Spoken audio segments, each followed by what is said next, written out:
Dobar dan. Gospod Cvikl, kaj so lepega rekli, kaj so vas vprašali, ste osumljenec?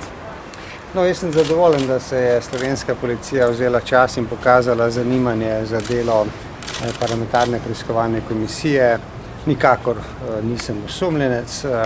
Njih je bolj zanimalo, kaj vse smo jim v dokumentih, ki jih imajo že nekaj tednov, posredovali vsebinsko takega, da bi veljalo to pogledati. Gospodom sem to razložil.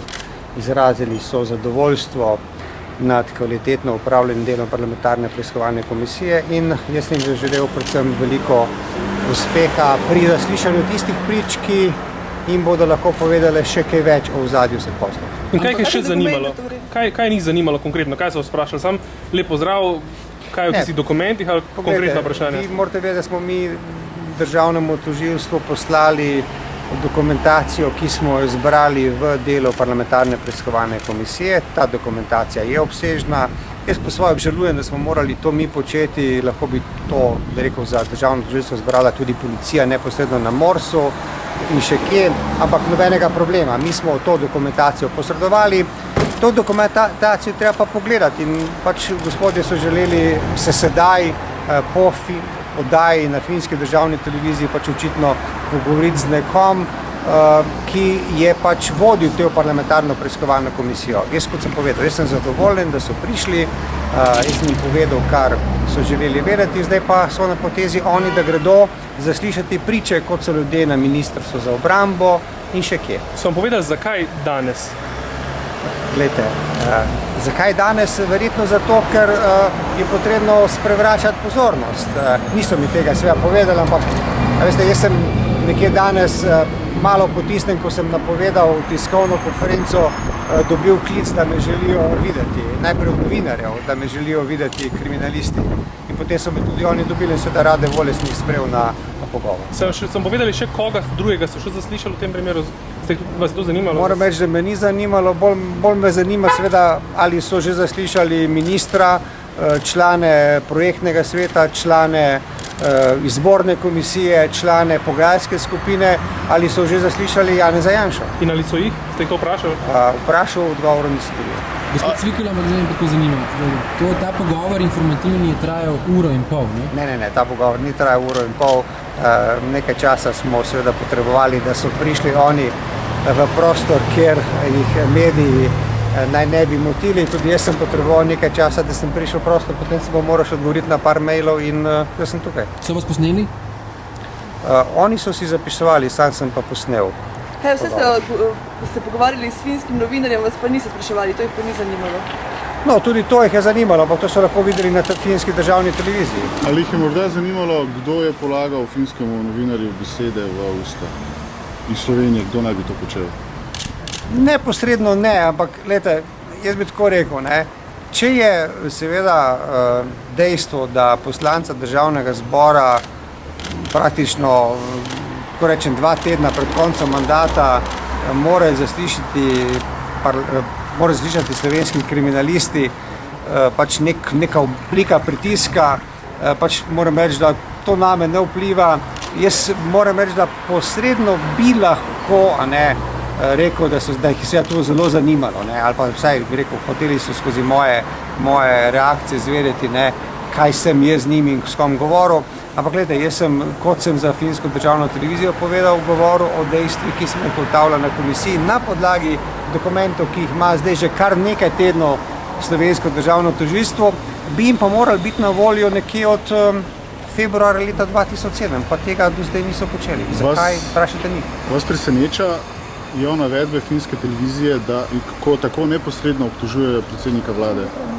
No, jaz sem to že danes povedal, to je bilo tudi njihovo vprašanje, če hočete. Jaz bom tako rekel, nedvomno je ta strah vladajoče koalicije pred zaključkom dela parlamentarne preiskovalne komisije zelo velik.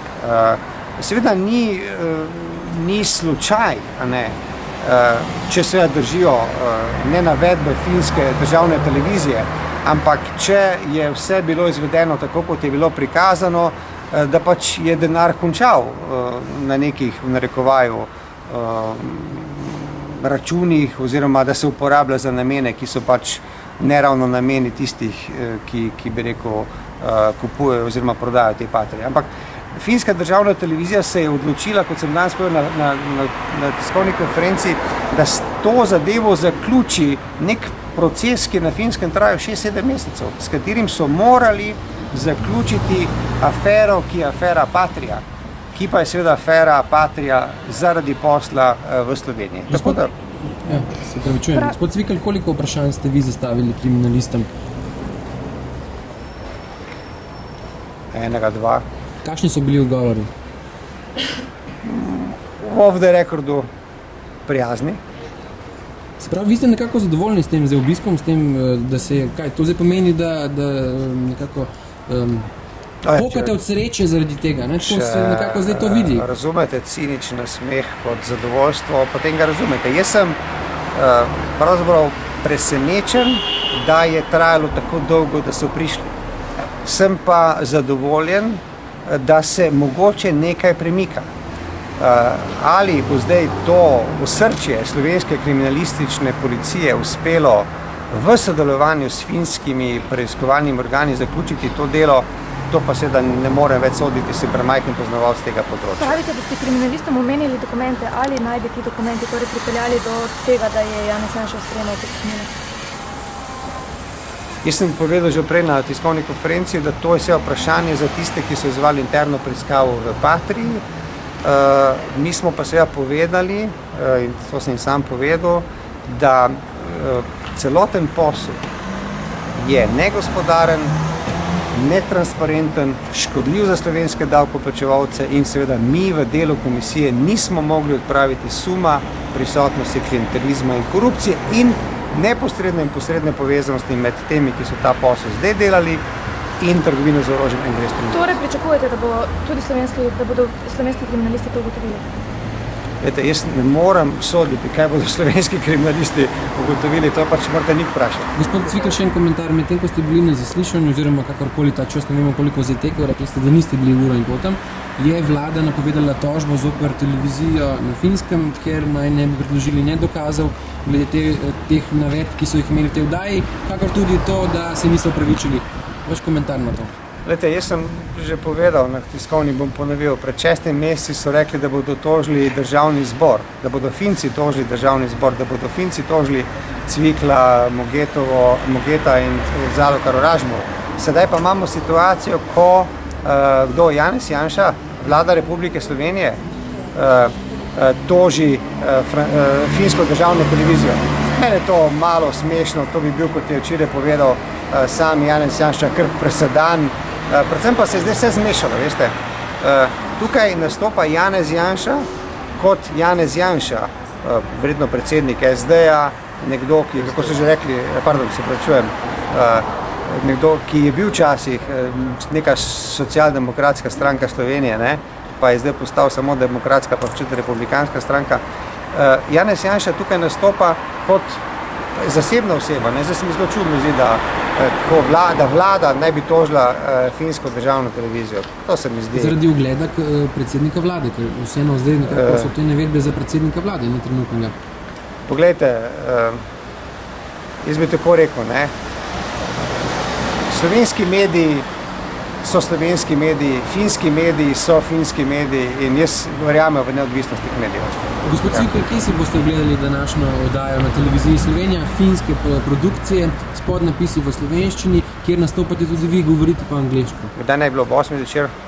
Pred odmevi, pred odmevi. Ne bom si ogledal, ker imam druge opravke. Imate kopijo doma, ne? Ne, transkript si dovolj. Lep dan. Hvala.